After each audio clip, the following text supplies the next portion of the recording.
రకరకాల చొక్కాలు వేసుకొని. దయచేసి నమ్మొద్దు. మీకెవరైతే ఈ 4.5 సంవత్సరాలలో అండగా ఉండి సంక్షేమ పథకాలు ఇచ్చారో ఆ బిడ్డను ఆశీర్వదించండి, జగన్మోహన్ రెడ్డి గారిని. మంది ఫ్యాన్ గుర్తు. రకరకాల వాళ్ళు గుర్తులు ఎత్తుకొని వస్తూ ఉన్నారు గ్రామాల్లోకి. దయచేసి జగన్మోహన్ రెడ్డి గారిని ఆశీర్వదించి మరలా ముఖ్యమంత్రిగా పట్టాభిషేకం చేయాలని చెప్పేసి నేను మిమ్మల్ని అందరినీ కోరుకుంటున్నాను. ఒక్కసారి ఆలోచించండి. ఉమ్మడి రాష్ట్రంలో కానీ ఈ రాష్ట్రంలో కానీ ఏ ముఖ్యమంత్రి అయినా ఇన్ని సంక్షేమ పథకాలు మీకు ఇచ్చారా అని నేను అడుగుతున్నాను. ఎవరు ఇవ్వలేదు. జగన్మోహన్ రెడ్డి గారు చెప్పిన మాట ప్రకారం మీరు అడగకపోయినా అనేక సంక్షేమ పథకాలకు శ్రీకారం చుట్టి భారతదేశ చరిత్రలోనే సువర్ణాక్షరాలతో నిలిచిపోయే విధంగా పథకాలు ఇచ్చారు. మీకు వస్తున్నారు, రకరకాలుగా వస్తున్నారు. ఏదో డబ్బులు ఇస్తారంట, ఓటుకు 2,000 ఇస్తారంట, 3,000 ఇస్తారంట, 4,000 ఇస్తారంట, 5,000 ఇస్తారంట. బంగారంగా తీసుకోండి. తీసుకొని ఫ్యాన్ గుర్తుకు ఓటేయండి. అది మాత్రం మర్చిపోవద్దు.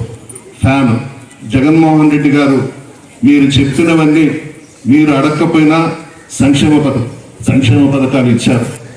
అందువల్ల ఎక్కడి నుంచి తెస్తారు? చంద్రబాబు నాయుడు 2 ఎకరాలు ఉండింది ఆయనకు ఆస్తి. ఈరోజు 4 లక్షల కోట్లకు అధిపతి చంద్రబాబు నాయుడు. అందువల్ల డబ్బంతా గోడౌన్లలో పెట్టున్నాడు. దాన్ని తీసుకొచ్చి ప్రజలకు ఇస్తారంట.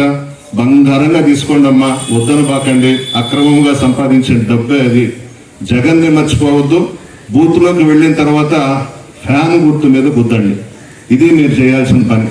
మీరు అడగకుండానే ఇన్ని సంక్షేమ పథకాలకు శ్రీకారం చుట్టి పేద ప్రజలకు అండగా నిలబడి పేదరికాన్ని పూర్తిగా నిర్మూలించాలని చెప్పి జగన్మోహన్ రెడ్డి గారు నిర్ణయం తీసుకొని ఈరోజు ఇన్ని పథకాలు మీ చేతుల్లో పెడుతున్నాడు. ఊహించిన విధంగా సంక్షేమ పథకాలు ఇచ్చారు. 33 పథకాలు, అనేక పేర్లతో. పసిబిడ్డలు ఉన్నారు ఇక్కడ. అమ్మఒడి కార్యక్రమం, ఇలా అనేక పథకాలకు శ్రీకారం చుట్టి పేద ప్రజల మనసుల్లో చిరస్థాయిగా నిలిచిపోయినటువంటి వ్యక్తి జగన్మోహన్ రెడ్డి గారు.